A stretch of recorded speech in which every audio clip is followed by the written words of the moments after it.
Find out how to actually finally stick to your goal and not give up, how to arrange your world to support your goal, and how to avoid trading in your likability for your success right after this awesome intro.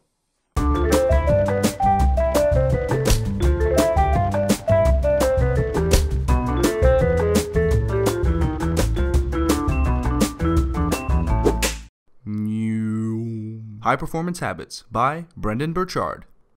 Brendon Burchard, an extremely popular personal development coach and the author of this book, built a list of 6 things that defined high performance. Then, out of the thousands of people who tested themselves on these dimensions through his website, he took those who scored highest and interviewed them on their habits. Then, he slapped together the habits, refined them, and explained them, and voila, this book.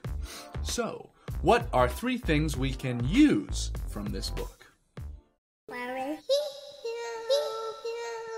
Ooh, a mountain. I think I'll climb that. 1 week later. Ooh, look! That other mountain is prettier. Let's get off this mountain and go climb that one. 1 week later. Ooh, but what about that mountain? You guessed it. This perpetual mountain climber will never get to the top of a mountain. If you're going to pursue goals, being this type of climber is not going to work. If you want to reach the top of a mountain, that mountain has to mean something to you. One of the most important things Brendon, the author, recommends is having clarity, because without clarity, there is no goal and no reason. To get clarity, you figure yourself out. Spend some time figuring out who you are, what you find meaningful and fulfilling, what you want, and how to get it. Something that fits your story, that you can find enough satisfaction in, that you can plan around to improve and participate in. Then plan and work and develop confidence, and climb knowing that you can summit. Not every mountain is worth the climb, and once you find yours, make it so nothing in the world can be said to be certain except for this, Texas, and West Coast. There are 4 friends you can employ to make your goals impossible to ignore and imperative to accomplish. The 4 friends are Identity Man. If you choose him as your friend, you tie your identity to doing a good job, and you watch yourself like a hawk. You take the important elements of your pursuit and you track them. Chart them and then check them off or X them out accordingly. For example, let's say you want to train for a marathon and Identity Man is your friend. You will get your recommended exercise plan from your trainer and you will schedule and plan it out. You are a runner now. Every time you miss a workout, that is a hit to your status as a runner. That red X across that day hurts. But Identity Man is good for you. It may hurt when you get that X, but you'll thank him when you cross that finish line. Obsession Carl. This guy has a lot to do with your clarity from before, but he ups the game. By this point, you have picked something out that fits you well enough and are pursuing it. Carl won't let you forget it. He has relevant online classes scheduled for you that would make you better at the things that impact your goal. He reminds you every morning of what you are doing and why. Your goal is not only part of you now, it is something that you are constantly involved in and thinking about too. Duty. This baby reminds you of the people that need you to succeed. Whoever is the most applicable. Your family, your company, your dog.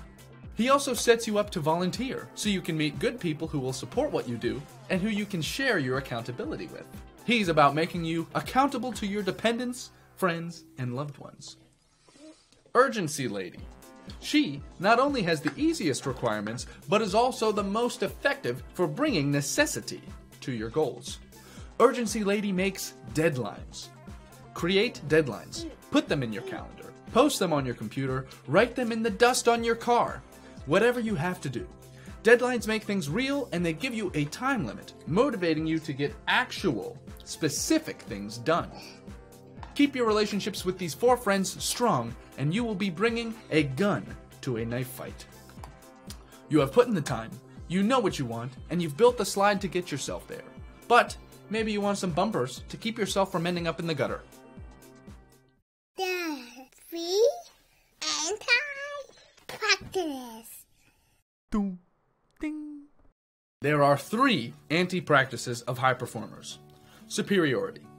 Think of the people you know that present themselves as better than you. They don't take you seriously. They brag and brag and brag, and they let everybody else know how much they love themselves. Aren't they great? Exactly. You're working hard, and you're making progress, and you suddenly realize, I'm better than everybody else. But you can't. Don't separate yourself from others. Most others have the same potential, but are just circumstantially different. And don't feel too certain of your ideas. He says these are both warning signs. Feeling superior is not worth it. Dissatisfaction. Wow, that was good. Your peers say, referring to the short story you put out. No, it could have been better. Sure, it could have been better, but you put in the time and you got something out there. Give yourself some credit. Leave yourself room for improvement, of course, but don't associate only bad feelings with your accomplishments. Balance the drive for improvement with pleasure so you can continue striving without burning out. Feel satisfied here and there. Neglect. This is a big one. Don't sacrifice the other important areas of your life for your goals. One area of your life going well while the others are getting milk poured all over them isn't suitable for sustained success. Be careful not to push your children aside all throughout the day while you chop through your goals. Schedule in time for the other things in your life that matter. So, no superiority, dissatisfaction, or neglect. Don't trade your likability for your success. Now you're ready. Wake up!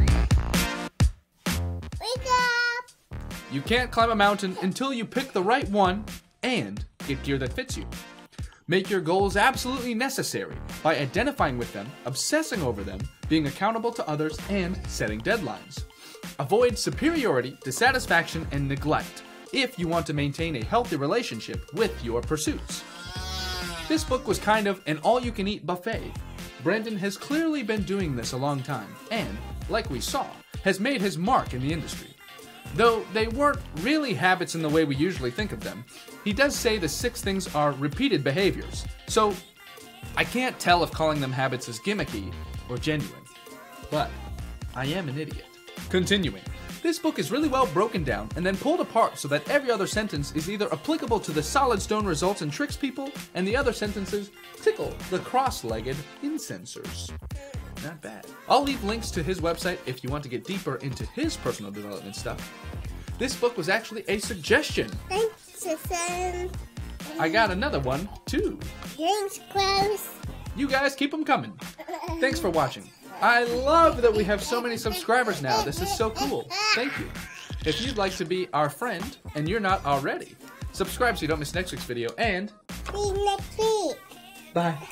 Bye.